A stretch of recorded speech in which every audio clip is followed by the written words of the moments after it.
Assalamualaikum warahmatullahi wabarakatuh. Di sini saya Samsul Arifin ingin menjelaskan proposal terkait eh, mata kuliah metodologi. Di sini eh, judul untuk proposalnya implementasi load balance dan failover dengan mikrotik untuk memaksimalkan penggunaan bandwidth internet. Eh, Dosen pembimbing saya Dr. Yuni Yamasari, Skom Mkom. Untuk daftar isinya seperti ini. Pendahuluan bab 1, pendahuluan latar belakang rumusan masalah, tujuan penelitian, manfaat penelitian, batasan masalah.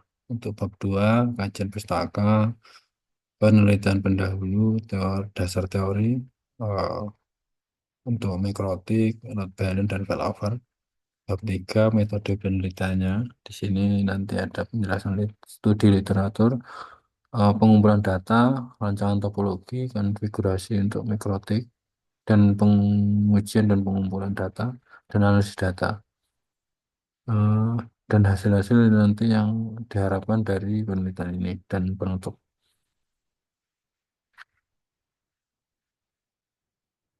Untuk bab 1, pendahuluan latar belakang. Dari era digital yang terus berkembang saat ini, kebutuhan jaringan internet yang handal, cepat, dan stabil menjadi prioritas utama bagi berbagai sektor, termasuk bisnis, pendidikan, dan pemerintahan.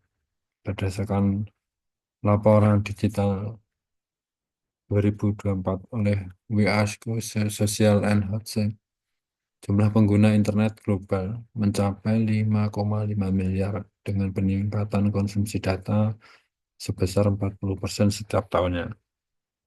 Untuk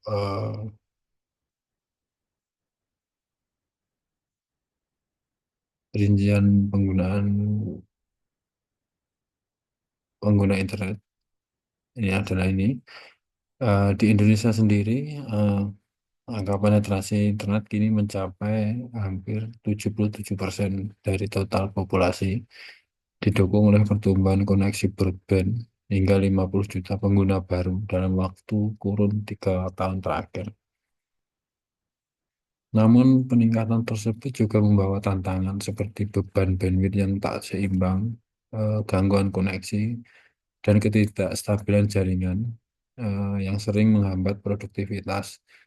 Banyak organisasi mengalami kesulitan dalam memaksimalkan kapasitas bandwidth yang tersedia, terutama ketika bergantung pada satu jalur koneksi utama. Hal ini memunculkan kebutuhan akan solusi yang dapat mengoptimalkan distribusi trafik jaringan sekaligus menyediakan mekanisme cadangan yang handal. Teknologi load balance dan failover adalah jawaban atas permasalahan ini. Load balance memungkinkan distribusi lalu lintas jaringan secara merata ke beberapa jalur koneksi internet, memastikan pemanfaatan bandwidth yang lebih efisien. Sedangkan failover di sisi lain memastikan kontinuitas jaringan dengan menyediakan jalur alternatif otomatis saat koneksi utama mengalami gangguan. Mikrotik lah dalam teknologinya menawarkan bermacam-macam fitur load balance secara umum, dan yang paling sering adalah metode metode PCC, NTH, ECMP dengan failover, dan yang terakhir load balance dengan routing map. Sedang mikrotik sendiri melalui fitur unggulannya seperti Peer Connection Classifier atau Load Balance PCC menawarkan solusi efektif untuk implementasi metode teknologi ini. Dengan penerapan yang tepat, organisasi dapat memaksimalkan efisien jaringan sekaligus meningkatkan keandalan konektivitas. Untuk rumusan masalahnya, bagaimana yang pertama, bagaimana mekanisme penerapan load balance dan failover pada perangkat mikrotik. Yang kedua, sejauh mana fitur load balance dan failover mampu meningkatkan efisien pemanfaatan bandwidth. Dan yang ketiga, dampak penerapan load balance dan failover terhadap kestabilan dan downtime jaringan atau terputusnya jaringan. Tujuan penelitian di sini yang pertama menganalisis metode penerapan load balance dan failover di mikrotik. Yang kedua mengukur peningkatan efisien bandwidth setelah diimplementasikan load balance dan failover. Yang ketiga mengidentifikasi dampak penerapan terhadap kestabilan dan ketersediaan jaringan. Dan keempat mengidentifikasi dampak penerapan terhadap downtime koneksi internet. Manfaat penelitian yang pertama memberikan panduan gratis praktis bagi administrator jaringan dalam memaksimalkan bandwidth. Yang kedua menyediakan solusi mitigasi terhadap gangguan koneksi jaringan.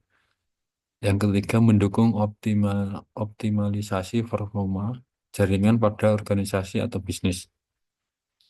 Batasan-batasan masalah eh, yang pertama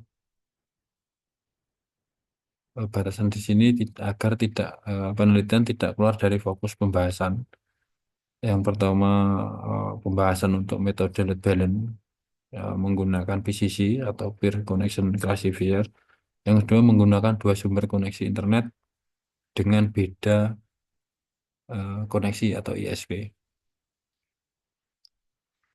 Bab kedua kajian pustaka, penelitian terdahulu. Penelitian terdahulu berfungsi sebagai landasan dan referensi untuk memahami konteks penelitian, merumuskan metode atau pendekatan yang lebih baik dalam proses penyusunan skripsi. Berikut beberapa contoh penelitian terdahulu eh, dengan judul yang pertama dengan judul analisa optimasi penggunaan bandwidth dengan failover dan load balance pada mikrotik.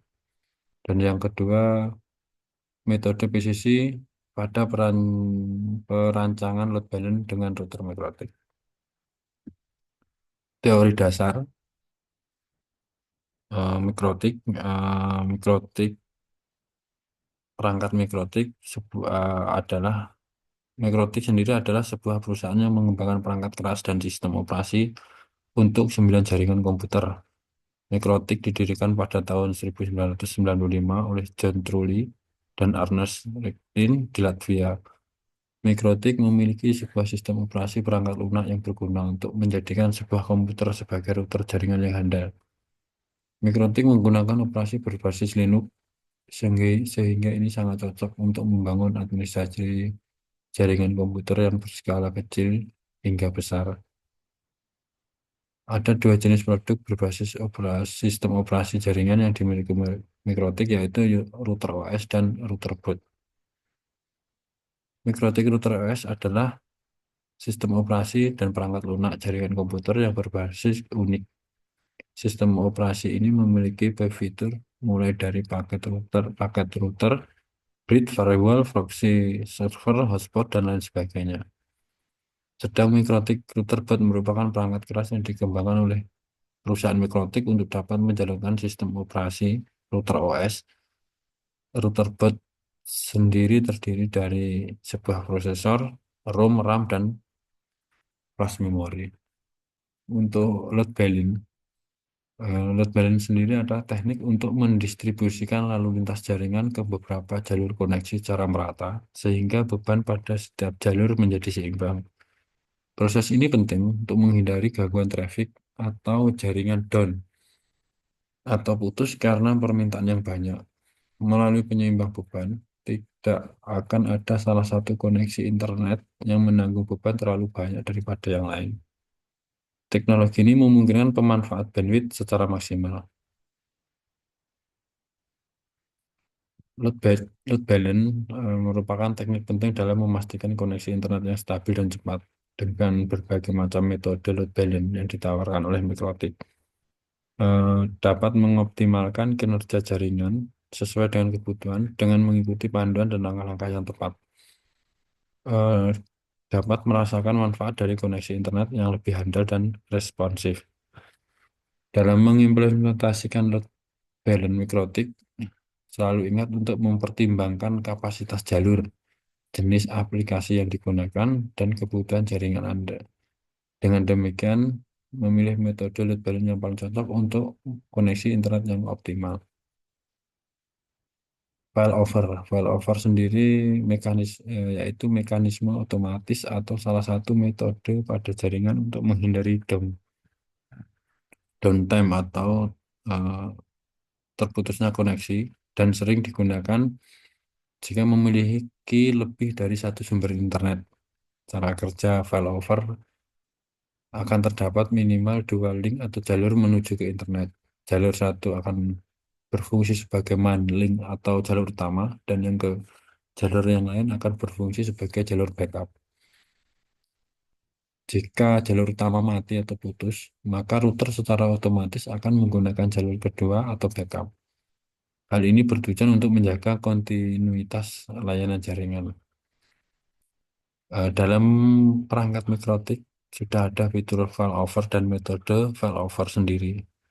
Dan beberapa metode failover seperti menggunakan script, menggunakan netwash, menggunakan parameter cek gateway dan distance, dan lain-lain. Dalam penelitian ini nanti akan menggunakan sistem failover, parameter cek gateway, dan distance. Bab 3, metode penelitian. Hmm. Dalam penelitian ini terdapat metodologi yang dapat membantu merealisasikan penelitian ini agar sesuai dengan tujuan yang telah ditentukan, yaitu metode penelitian. Yang pertama, penelitian ini nanti menggunakan metode eksperimen dengan pendekatan studi kasus pada sebuah jaringan organisasi skala kecil hingga menengah. Yang pertama, studi literatur. Studi literatur tahapan awal di mana peneliti melakukan pencarian dan pembelajaran terhadap sumber literatur yang berhubungan dengan penelitian yang dilakukan sebagai pendukung dan acuan penelitian. Sumber literatur yang dicari dan digunakan dalam penelitian ini berhubungan dengan load balance, failover, dan perangkat mikrotik. Literatur yang digunakan bersumber dari karya tulis ilmiah dan jurnal nasional maupun internasional. Yang kedua, metode penelitian yang kedua yaitu pengumpulan data. Di sini ada dua, yaitu menganalisis kebutuhan bandwidth jaringan.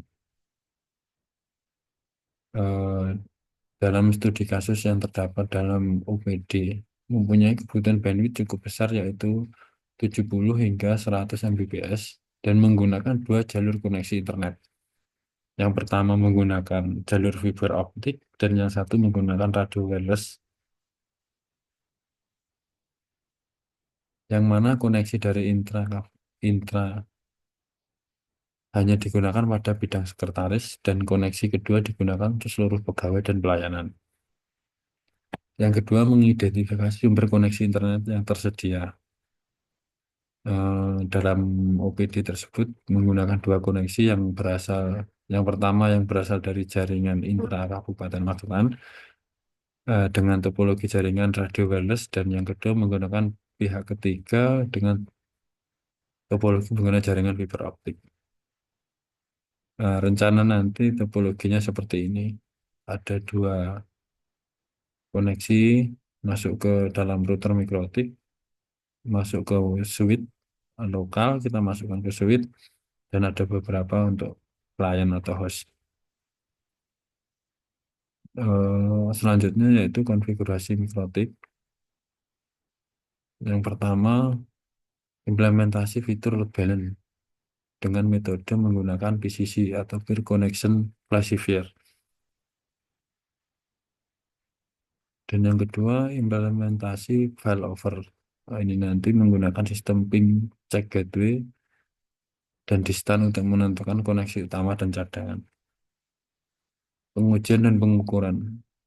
Yang pengujian yang pertama, performa jaringan sebelum dan sesudah implementasi load balance dan implementasi failover.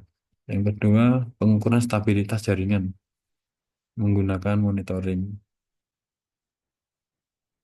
tools atau Duty dan lain-lain. akan tapi di sini nanti akan menggunakan 2D software yang bawaan dari Mikrotik. Analisis data. Nah, itu membandingkan hasil pengujian dalam hal efisiensi bandwidth, kestabilan jaringan, dan downtime-nya. Nanti penelitian ini menghasilkan, ya, diharapkan menghasilkan satu, yaitu dokumentasi langkah-langkah konfigurasi load balance dan failover pada mikrotik, dan data kuantitatif mengenai peningkatan efisien pemanfaat bandwidth, analisis dampak penerapan terhadap kestabilan jaringan, dan rekomendasi penerapan untuk skenario jaringan yang serupa. Penutup yang terakhir, penelitian ini diharapkan dapat memberikan kontribusi nyata dalam meningkatkan kualitas dan efisiensi jaringan dengan memanfaatkan fitur load balance dan failover pada mikrotik. Organisasi dapat memaksimalkan pemanfaatan bandwidth dan memastikan kontinuitas layanan jaringan secara efektif. Demikian untuk proposal proposal yang sudah saya jelaskan. Terima kasih dan Assalamualaikum warahmatullahi wabarakatuh.